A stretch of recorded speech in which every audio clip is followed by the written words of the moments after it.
자, 오늘도 숙제를 같이 풀어보겠습니다. 자, 금년도 마지막 숙제입니다.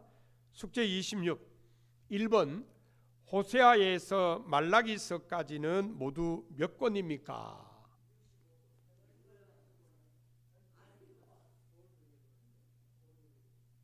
예, 권으로요. 권으로.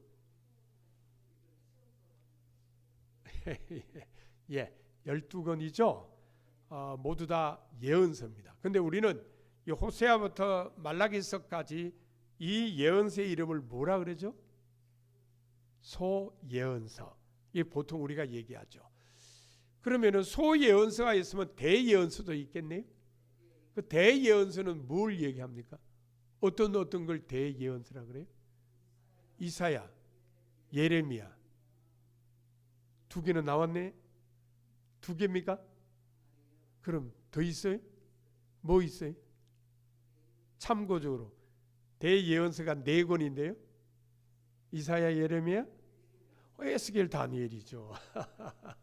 예, 우리나라 사람들은 그렇게 분류합니다. 히브리 사람들은 그렇게 분류하지 않습니다. 우리나라 사람들이 보통 그렇게 분류합니다. 그런데 이 호세아부터 말라기까지 12권을 소예언서라고 부르는 건 조금은 문제가 좀 있어요. 오늘 우리가 교재를 통해서 그거는 조금 밝혀보도록 그렇게 하겠습니다. 자, 두 번째 문제 넘어가 봅시다. 우리가 호세아 1장 1절을 본문을 읽었는데요. 호세아서 이야기는 우리가 잘 알아요. 그런데 우리가 아는 이야기는 전부 호세아 가정과 관련된 이야기를 잘 합니다. 그래서 문제도 한번 그렇게 내보았어요. 자, 호세아의 부인 이름이 뭡니까? 고멜. 이 여인은 어떤 여인이죠? 음란한 여자다. 아예 그렇게 호세아에 설명이 되어 있어요. 음란한 여자라고. 자, 아들이 둘이 있었어요. 첫째 아들 낳고, 그 다음에 두 번째 딸 낳고, 그 다음에 세 번째 다시 둘째 아들 낳았는데 순서대로 해봅시다. 첫째 아들 이름이 뭐예요? 이스르엘. 이스르엘은 하나님이 심으신 자, 그런 뜻입니다. 이스르엘. 근데 여러분이 이스라엘은요 어디서 우리가 많이 접하냐면은 이스라엘 땅 조금 위쪽으로 올라가면은 이 비옥한 땅이 있어요. 그러니까 어떻게 설명하냐면은 이 갈릴리 호수에서부터 저쪽 지중해 연안으로 가는 길, 그쪽에 가면은 땅이 아주 좋아요. 거의 검은색 비슷하게 흙이 좋아요. 농사가 잘 돼요. 그 길을 이스라엘 평원이라 그래요. 이스라엘 평원. 그런데 지금 사람 이름도 이스라엘이라고 지금 호세아의 큰아들 이름으로 나왔어요. 하나님이 심으신 자, 그런 뜻입니다. 자, 두 번째는 딸을 낳았어요. 딸 이름을 뭐라 그랬죠?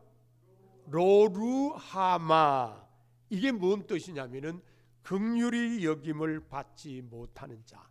그러니까 이 딸 놓을 때만 해도 이스라엘이 죄악 가운데 빠져가지고 하나님의 긍휼을 받지 못하게 되었다는 겁니다. 그래서 아예 이름을 이렇게 지었어요. 그러니까 예언자들은요 자기 자녀 이름도 이렇게 자기 마음대로 못 지어. 이렇게 이름을 로루하마. 그러니까 사람들이 야, 왜 네 딸 이름이 긍휼히 여김을 받지 못한다고 그렇게 지었냐 그랬더니 우리가 하나님의 긍휼히 여김을 받지 못하기 때문이다. 왜? 우리가 죄 가운데 있기 때문이다. 예언자들은 자녀 이름을 가지고도 예언을 했다는 겁니다. 자, 세 번째로 둘째 아들을 낳았어요. 이름이 뭐였죠? 로암미. 무슨 뜻일까요? 내 백성이 아니라. 아유, 이스라엘 백성에게 하나님께서 너희는 내 백성이 아니다. 그럼 뭐예요? 다 버린다는 것이죠. 그만큼 백성들이 죄 가운데 빠져 있었다. 이 사실 호세아의 가정을 가만히 보면은 부인 고멜이 음란한 여자라서 뭐 다른 남자하고 붙어가고 그랬지만 다시 찾아오잖아요. 그리고 살아요. 이게 현실에서는 쉽지는 않나 봐요. 쉽지는 않나 봐요. 제 친구 한 명이 부인이 이제 다른 남자하고 눈이 좀 맞아가지고 소위 이제 세상 사람들이 말하는 바람이 좀 났어요. 그래도 그 친구는 그 부인을 사랑해서 다시 품어주려고 돌아와라. 근데 돌아왔어요. 돌아왔는데 얼마 살진 못하고 그냥 또 다시 헤어지더라고요. 이게 좀 마음이 좀 안타깝더라고요. 친구의 마음이 참 좋았는데 그냥 같이 또 살면 좋을 텐데 나가버리는 이런 일이 있어요. 쉽지가 않는 것 같은데 어쨌든 호세아는 그렇게 했어요. 부인을 다시 맞아들였어요. 이게 무슨 의미가 있느냐? 하나님께서 이스라엘 백성 너희들 하나님 버리고 우상 숭배하고 그랬지만 그래도 하나님께서 너희를 용납하신다. 하나님께로 돌아오기만 해라. 그럼 된다. 근데 이게 잘 안 됐죠. 이게 잘 안 됐습니다. 안타깝게도. 자, 그건 조금 이따 다시 또 좀 교재를 통해서 보고요. 세 번째 문제 봅시다. 아모스라는 선지자가 있습니다. 이 아모스라는 선지자는요, 여러분 이름을 꼭 기억하셔야 됩니다. 왜냐하면은 자기 이름으로 예언서를 남긴 예언자들을 문서 예언자라 그래요. 문서를 남겼다 그래서 문서 예언자 그러는데, 그러니까 지금 대예언서를 남긴 예언자, 소예언서를 남긴 예언자, 이 다 문서 예언자예요. 그러면 여러분 문서 예언자 아닌 사람은 어떤 사람들일까요? 예를 한번 들어보세요. 예? 누구요? 예, 사무엘도 칩시다. 엘리야, 엘리사, 나단, 갓 많습니다. 이런 사람들은 자기 이름으로 예언서를 안 남겼어요. 그래서 그 사람들을 문서 이전 예언자, 그 다음에 문서로 남긴 사람을 문서 예언자. 그러면은 이 문서 예언자 중에 누가 제일 먼저 예언을 했느냐? 우리는 그냥 성경에 나온 순서대로 이사야, 예레미야, 에스겔 이들 아닙니다. 제일 먼저 예언한 문서 예언자는 아모스예요. 그래서 제가 이 아모스란 이름은 기억해 둘 필요가 있다고 말씀을 드리는 겁니다. 자, 그렇다면은 최초의 문서 예언자인 아모스는 원래 뭐 하던 사람이었어요? 목자와 뽕나무 재배하던 사람. 그러니까 어떻게 생각하면 농사꾼이죠. 농사꾼. 예. 자, 뽕나무를 재배했고 또 양을 키우던 목자의 역할도 했다. 어디에서 했죠? 혹시 아십니까? 드고아. 예, 드고아란 마을에서 목자로 양을 치고 또 뽕나무를 재배했다. 여러분, 뽕나무 재배한 이유가 뭐예요? 예? 뽕나무 재배하는 이유가 뭐예요? 누에 치려고 그러겠죠. 예, 누에 쳤다는 거예요. 누에. 예, 자, 네 번째 봅시다. 네 번째 문제. 말라기라는 말의 뜻은 무엇입니까? 말라기 1장 1절 난하 주를 참조하라 그랬는데 말라기가 무슨 뜻이라고요? 나의 사자. 그러니까 말라기는 이름이다 아니다? 예, 이름이 아니다. 그런데 이름처럼 우리가 써죠. 나의 사자라는 뜻이라는 겁니다. 자, 여러분 교재 보세요. 오늘 뭐 교재 무지무지 두껍습니다. 이거 오늘 제가 다 여러분하고 하나씩 공부하려고 그런 거 아니에요. 그럼 왜 그러냐? 이거 왕대일 박사님이 이렇게 그냥 교재를 만들었어요. 그러니까 이거를 다 우리가 살펴볼 수 없고 교재로 일단 만들어서 여러분 드리니까 집에서 한번 차근차근 읽어보시기를 부탁합니다. 저는 전체적인 것만 오늘 말씀을 드리도록 하겠습니다. 자, 177쪽 보세요. 호세아서에서 말라기서까지는 총 12권입니다. 흔히 소예언서라고 합니다. 그런데 원래 유대 공동체에서는 이 12권을 뭐라 그러냐? 자, 보세요. 테레 아사르라고 합니다. 테레 아사르라는 게 무슨 뜻이냐? 12이라는 뜻의 아람어예요. 그러면 또 아람어가 뭐죠? 이스라엘 사람들이 바벨론으로 포로 생활을 하러 갔다가 거기서 배워온 방언이에요. 그러니까 일종의 바벨론의 한 지역 사투리 같은 거예요. 그러니까 아람어로 테레아사르, 12이다 이런 뜻의 단어로 사용했습니다. 그러니까 이 12이라고 하는 테레아사르는 12개를 모아서 이사야나 예레미야나 에스겔이나 이런 거하고 동등한 예언서로 취급을 했다는 겁니다. 그러다가 이게 헬라어 구약 성경으로 번역되면서 테레아사르가 호이 도데카 프로페타이로 번역이 되었습니다. 12 예언서라는 뜻이에요. 그런데 초기 교부 문서, 이제 초대교회의 지도자들이 쓴 문서에 보니까 소예언서라고 썼어요. 그러니까 유대인들이나 헬라어 성경에는 소예언서라는 말을 쓰지 않았어요. 12예언서지. 그런데 초대교회가 이거를 소예언서로 쓰면서 격을 조금 낮추어 버렸어요. 그래서 우리나라 사람들도 소예언서라고 불렀습니다. 사실은 이 소예언서의 내용이나 이런 예언 활동 이런 걸 보면은 결코 대예언서에 이게 밀리지 않는다 이렇게 우리 생각하시면 돼요. 특별히 유대교의 구약 성경에 보면은 24권이에요. 우리 구약 성경은 몇 권이에요? 예, 39권이죠. 3, 9, 27권에서 구약은 39권, 신약은 27권이에요. 우리는 39권인데 유대인들은 24권이에요. 왜 그러냐? 요 12 예언서를 한 권으로 봐요. 하나로 봅니다.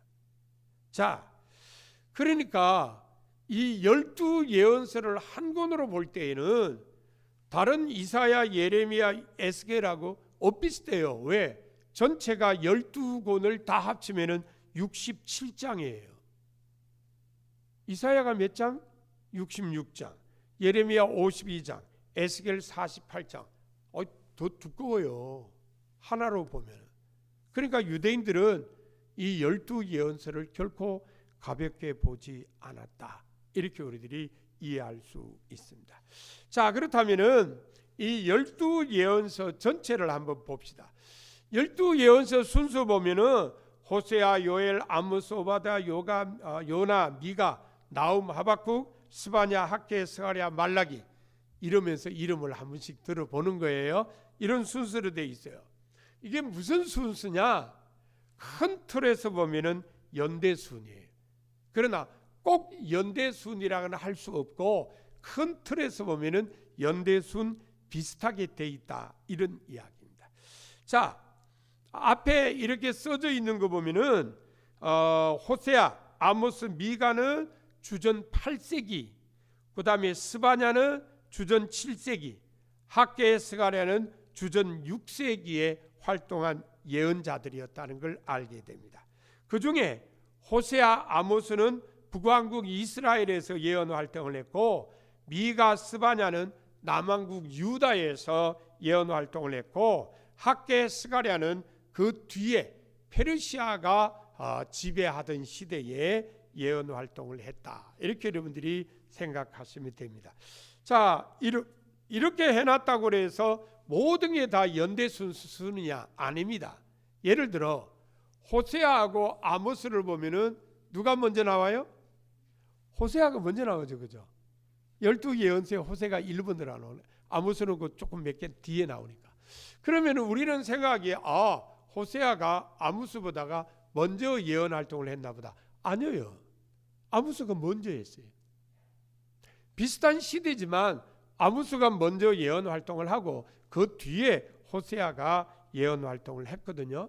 이런 걸 보면은 큰 틀에서 보면은 연대 순이지만 따지고 보면은 이렇게 순서가 뒤바뀐 경우도 있다는 걸 우리들이 알게 됩니다. 특별히 이 12 예언서 가운데는요, 이 예언자가 언제쯤에 활동했는지 잘 밝히지 못할 때도 많아요. 예를 들어 뭐 요엘서나 요나서 이런 거는 참 어려워요. 연대순을 밝히기가.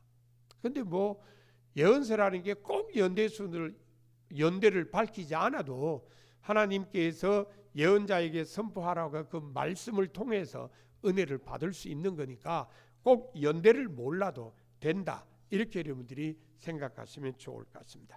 자, 179쪽으로 넘어와 보세요. 자, 이제 좀 중요한 거 하나씩 짚어가 봅시다. 호세아는 제가 문제를 풀면서 보았습니다만 부정한 여인을 통해서 이스라엘의 부정을 꼬집는 거예요. 이스라엘의 부정이라는 게 뭐예요?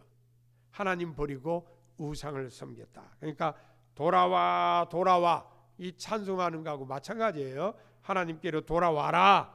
이게 이제 호세아서의 내용이다. 이렇게 우리들이 기억하시기 바랍니다. 그러면은 이스라엘 백성들은 하나님을 버리고 바알신이라 우상을 섬길 때에 정말 하나님을 완전히 버렸느냐? 그렇지는 않았어요. 여러분 열왕기상 18장에 보면요, 갈멜산에서 엘리야가 바알신과 아세라신을 섬기는 선지자들과 싸움을 해요. 대결을 해요. 뭘 가지고 싸움하죠? 하늘에서 불이 떨어지기를 위해서 기도해요. 그때 이 엘리야 선지자가 이스라엘 백성들에게 뭐라 그런지 아세요? 너희가 어느 때까지 머뭇거렸느냐?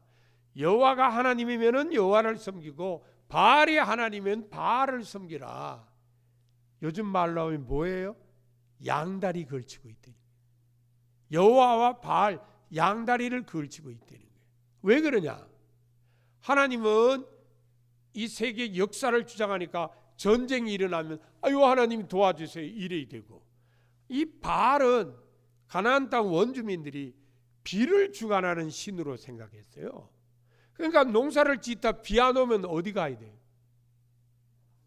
바알 신전에 가야 돼요. 이스라엘 백성들이 그랬다는 거예요. 그러니까 호세아도 마찬가지예요.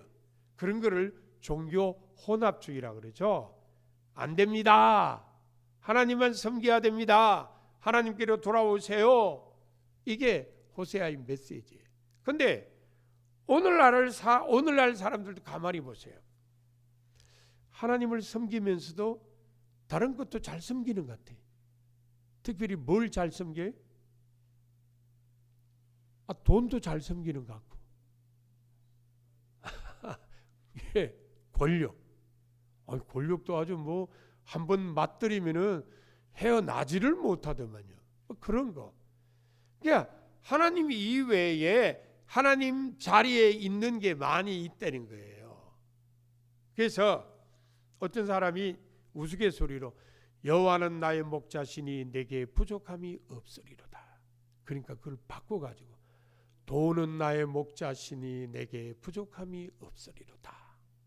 예, 하나님 자리에 그 땅 들어와 있으면 안 된다는 거죠. 자, 두 번째 요엘 봅시다. 요엘. 이 요엘서에 보면요, 메뚜기 재앙이 계속 나오는데 이 메뚜기 재앙이라는 게 곧 하나님의 심판을 얘기해요. 아니 예언자가 왜 하나님의 심판을 얘기하죠? 이유가 뭡니까? 왜 하나님의 심판을 백성들에게 예언을 해요? 똑같아요. 회개하라는 거예요. 회개하고 하나님 돌아오라는 거예요. 그러니까 지금 요엘이 예언하는 그 상황도 똑같았다는 거예요. 하나님 제대로 섬기지 않고 우상에 빠져 있으니까 돌아와라. 안 돌아오면 어떻게 돼요? 하나님 심판이 임하죠. 예, 빨리 회개하고 돌아와라. 그렇지 않으면 심판받는다. 이게 요엘서의 메시지입니다. 자, 그 다음 131쪽 밑에 보면은 아모스 얘기입니다. 이 아모스는 이 북왕국 호세아와 더불어 북왕국의 예언을 했거든요. 특별히 아모스 선지자가 예언하던 시대적인 배경을 보면은 여로보암 2세라고는 왕이 통치를 했는데 잘 먹고 잘 살았어요. 배부르고 등 따시던 시대였어요. 왜냐하면은 적어도 여로보암이 외교를 잘했고 경제를 부흥시켰어요. 그러니까 사람들이 먹고 살만한 거예요. 근데 이상해. 배고프면 주야 그러다가도 등 따시고 배부르면 그냥 주님 찾는 일을 게을리해요. 그러다 보니까 하나님의 뜻을 생각도 안 해. 안식일이 되면은 하나님께 예배를 드려요. 또 절기 때가 되면 성전에 와서 희생 제사를 드려요. 근데 성전 문만 나가면은 이건 뭐 온갖 죄 속에 사는 거예요.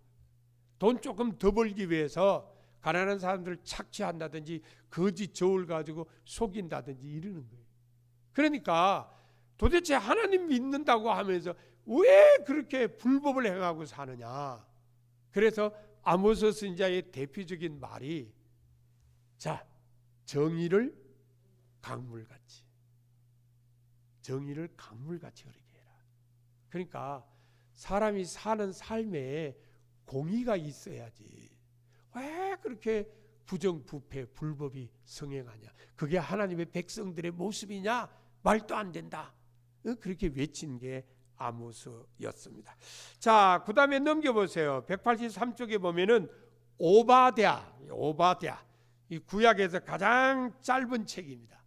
근데 이 오바댜는요 정말 이상한 예언서입니다. 야, 이놈들아,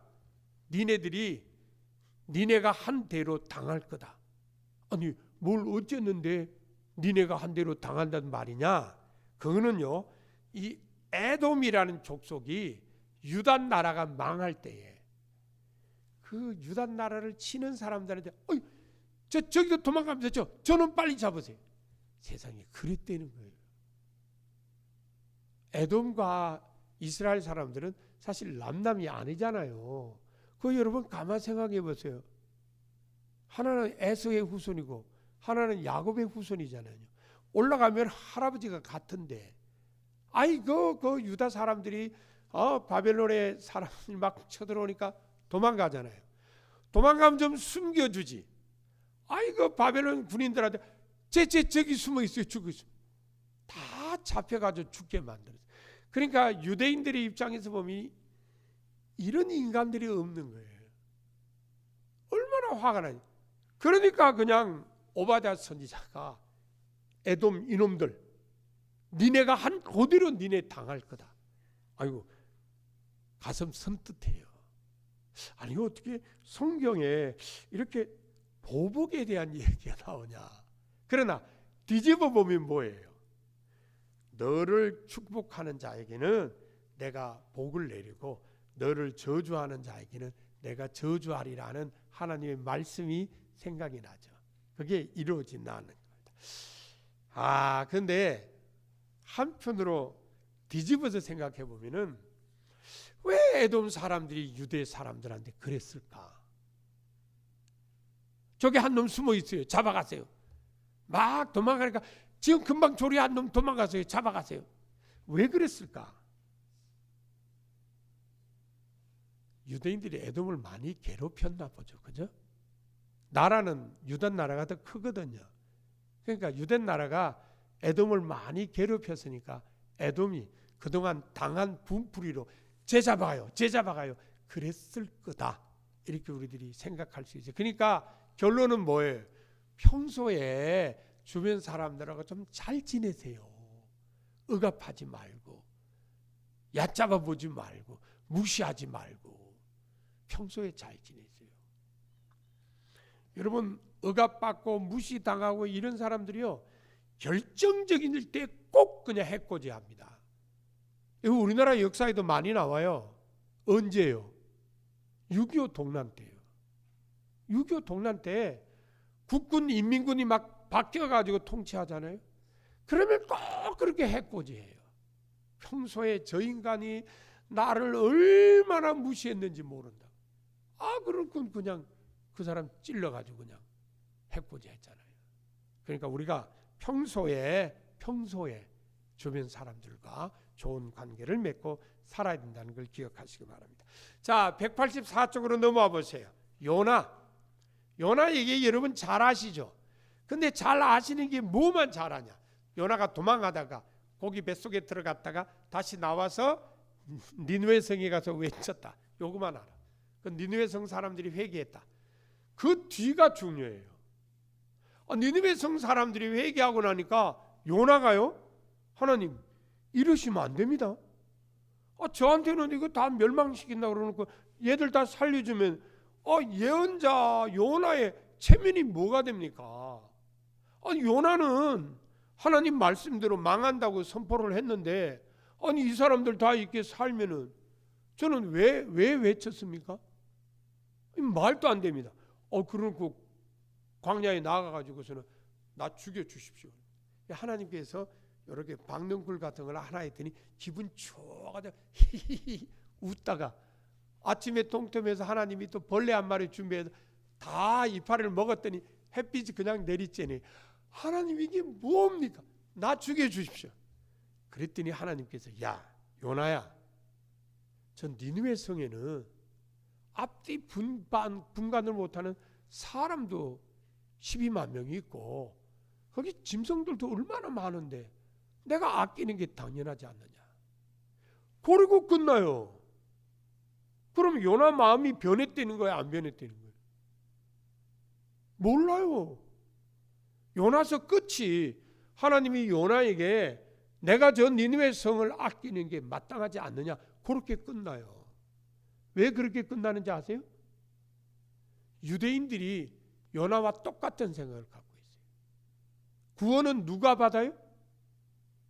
자기네 유대 민족만.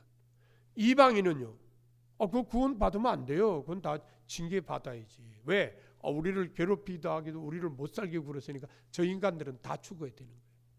이게 요나만의 생각이 아니에요. 유대인들이 그렇게 생각하고 있어요. 그럼 유대인이 변했느냐? 적어도 예언서 요나가 쓰여질 때까지는 안 변했어요. 그러니까 요나서 끝마디가 변했냐 안 변했는가 안 나와요. 변해야 된다는 메시지만 던져주는 거예요. 그러니까 요나스의 메시지가 뭐냐? 민족주의를 뛰어넘자. 여러분 이거 우리나라 사람들도요 좀 마음에 새겨야 돼요. 왜요? 우리나라 사람들도요 맨날 그냥 우리는 백이민족, 우리는 단일민족. 단일민족 아니에요. 이미 고조선이 끝나고 한사군이 설치될 때부터 중국 사람들이 우리나라 사람들하고 같이 어울려 살면서 섞였어요.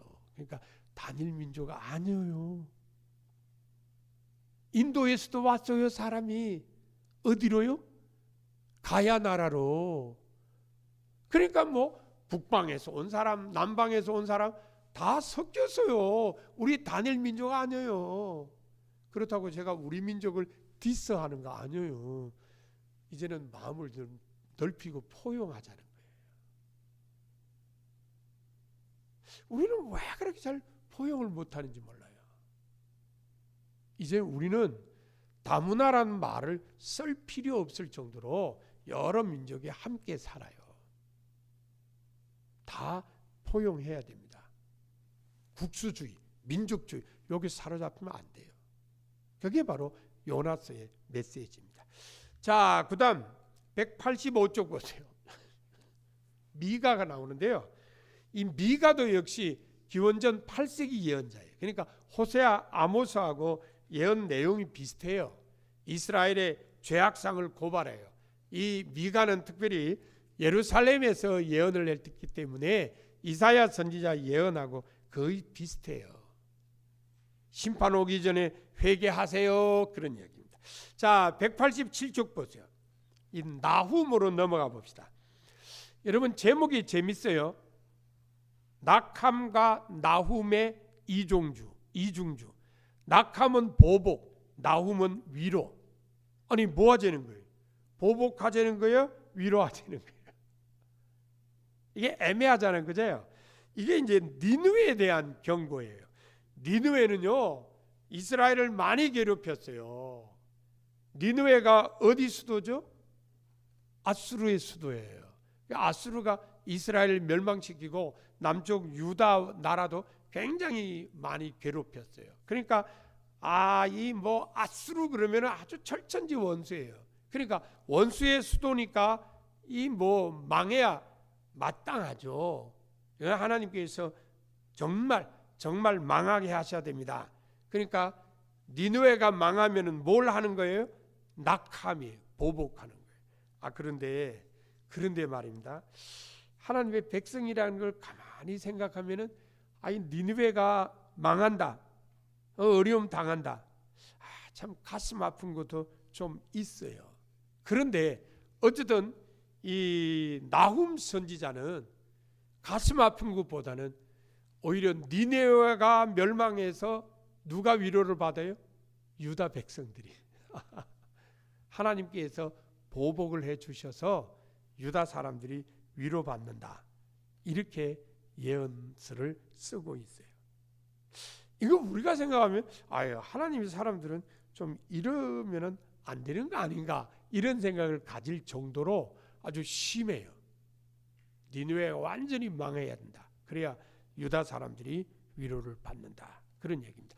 실제로 니느웨는요 주전 612년에 망했어요. 그 망한 것을 유대인들은 하나님의 보복으로 보는 거예요. 하나님께서 우리를 위로해 주시려고 니느웨를 멸망시켰다. 보복하셨다. 이렇게 보는 겁니다. 오늘날 우리가 볼 때는 조금 좀 아쉬움이 있는 그런 예언입니다. 자, 그 다음에 하박국을 보세요. 이 하박국은요 배경이 뭐냐면은 이 바벨론이 쳐들어왔어요. 바벨론이 쳐들어와 가지고 유다를 억압하니까 유다가 막 이 바벨론 때문에 어려움을 많이 당해요. 그러니까 사람들이 불안하기도 하고 실제적으로 경제적인 어려움도 막 당하고 그럽니다. 그래서 하나님 우리 갈대아 사람들 때문에 못 살겠어요. 그랬더니 하나님께서 야 그런 소리 하지 마. 내가 갈대아 사람들을 일으켰어. 그 얘기 무슨 얘기예요? 하나님께서 내가 이 바벨론을 도구로 쓴다. 그런 얘기. 그래서 하나님께서 이 세계의 역사는 내 손 안에 있다. 이걸 사람들에게 가르쳐 주는 거예요. 그러면 하나님 우리가 이 어려운 데서 어떻게 삽니까? 믿음으로 살아. 어떤 어려운 상황에서도 의인은 믿음으로 사는 거야. 그런 거예요. 그래서 맨 마지막에 하박국이 저는 주님 안에서 즐거워하겠습니다. 저를 구원하신 하나님 안에서 기뻐하겠습니다. 이렇게 고백을 하게 되는 겁니다. 자, 그 다음에 189쪽 스바냐 보세요. 이 스바냐도 우리가 보면은 이 하나님의 심판에 대한 예언을 계속해서 하고 있어요. 그런 거 보면은 역시 이 시대도 하나님의 백성된 이스라엘 민족이 죄 가운데 있었다는 걸 우리들이 알 수가 있습니다. 이 스바냐서 우리가 좀 익숙하지는 않습니다만은 여기 보면은 이 하나님께서 심판의 날에 대한 것을 좀 강하게 써놓고 있습니다. 그래서 읽으시면서 이 심판의 날에 살아남을 자가 누군가에 대해서 말씀을 받을 수가 있습니다. 세상에 겸손한 자들, 온순한 사람들, 마음이 가난한 사람들, 이런 사람들 화를 면하게 된다. 그래서 하나님의 백성들이 어떻게 살아야 되는지를 깨우쳐주고 있습니다. 자, 그 다음 190쪽 넘어와 보세요. 학계 이 사람에 대해서는 이렇게 생각하시면 됩니다. 이스라엘 백성들이 바벨론에서 포로 생활 끝내고 귀환을 했어요. 오자마자 뭘 하려고 했어요? 성전을 지으려고 했어요. 실제로 성전을 짓다가 방해하는 세력에서 중단이 되어버렸어요. 얼마 동안? 한 15년 동안. 그러니까 학개 선지자가 어느 날 하나님 말씀을 받고서 야, 하나님의 집을 짓다가 중단해 놓고 니네 집들은 저렇게 덩그렇게 짓고 잠이 오냐? 예, 학개는 잠이 오냐 그런 말은 안 했어요. 제가 해석을 하면 그런 거예요. 야, 하나님의 집은 짓다 말아놓고 니네 집은 대궐같이 짓고 거기 들어가서 그래 잠 잘 오냐? 막 야단치는 거예요. 산에 가서 나무 베 가지고 하나님의 집 지어라. 사실 이 학개 선지자의 예언 때문에 이스라엘 백성들이 다시 성전을 짓습니다. 그래서 학개 예언서의 주제는 성전 건축이에요. 큰일이었습니다. 그 다음에 191쪽 보세요. 스가랴가 나와요. 스가랴. 여러분 이 스가랴는 학개 예언으로 성전이 건축된 다음에 그 다음에 이스라엘 백성들의 삶에 대해서 말씀을 전한 사람이 스가랴예요. 그러니까 이제는 성전이 지어졌으니까 성전이 지어졌으니까 성전에서 하나님께 제사하면서 이스라엘 백성들로 하나님의 택감 받은 백성으로서의 사명이 뭐냐, 이걸 감당해야 된다. 그러면서 이 스가랴 선지자의 글 속에 우리가 잘 아는 게 나오죠. 뭐가 나와요? 앞으로 메시아가 오는데 낙이 새끼를 타고 예루살렘에 들어온다. 근데 그 메시아는 이 세계를 평화의 세계로 만든다. 그거예요. 그러니까 이제는 너희가 정말 이 세계를 정말 평화의 장으로 만드는 사명을 감당해야 된다 하는 것을 깨우쳐 주고 있습니다. 그 다음에 194쪽 보세요. 이 말라기는요, 보라 내가 내 사자를 보내리라 이런 말씀으로 이어집니다마는 하나님의 성전이 지어졌는데 빈부의 격차라든지 이런 문제가 좀 많았어요. 그러니까 이스라엘 백성들이 하나님께 막 물어요. 그냥 묻는 게 아니라 일종의 논쟁을 하는 겁니다. 이런 거예요. 하나님께서 우리를 사랑하신다는 증거가 어디 있습니까? 왜 하나님 우리 사랑하신다는데 우리는 왜 이렇게 배가 고픕니까?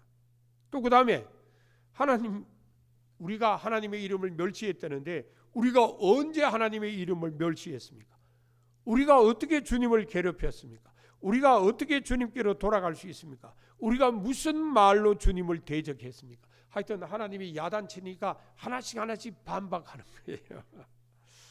예, 하나님께서는 이렇게 대항하는 사람들에게 내가 너희들을 사랑한다, 그 얘기를 합니다. 언약을 회복시켜라. 어려서 맞이한 아내를 배신하지 말라. 그리고 공의의 하나님이 어딨냐 그러지 말고 내가 내 사자를 분명히 너희들한테 보낼 테니까 기다려라. 그 다음에 너희들이 온전한 11조를 창고에 한번 쌓아봐라. 내가 하늘 문을 열고 너희에게 복을 주나 안 주나 한번 해봐라. 이런 이야기들을 말라기서에 쭉 기록을 하고 있습니다. 그 말라기서의 예언은 분명해요. 자, 너희들의 장래는 율법 지키는 것에 달려 있다. 그걸 얘기를 하고 있습니다. 하나님 말씀을 지키며 살아라. 그러면 하나님께서 밝은 미래로 이끌어 줄 것이다. 그렇게 예언 말씀을 전하고 있습니다. 자, 여러분, 이렇게 해서 여러분 다 기억하신다면 여러분 천재입니다. 분명히 기억 못 하실 거예요. 집에 가셔서 이 12권에 대한 이야기는 차분하게 좀 읽어보시기 바랍니다. 그리고 이런 건 절대 버리지 마세요. 이런 거는 딱 자료로 보관을 하셨다가 혹시라도 성경 공부 중에 이 12예언서 중에 누구에 대한 게 궁금하다 그러면 이걸 찾아가지고 읽고, 절대 그냥 휴지로 버리지 마시고 잘 보관했다가 필요할 때 한번 쓰시면 좋을 것 같습니다. 자, 이렇게 해서 새로 읽는 구약 성경 모든 공부를 마치게 됩니다. 자, 이제 앞으로 다음 수요일은 우리 교회 그 소속 목사님이신 이호식 목사님이 오셔서 다음 수요 예배 설교하고요. 그 다음 수요부터는 이제 공동 속회로 하나님께 영광 돌리고 내년 1월 말쯤에 다시 새로운 성서 공부 들어가도록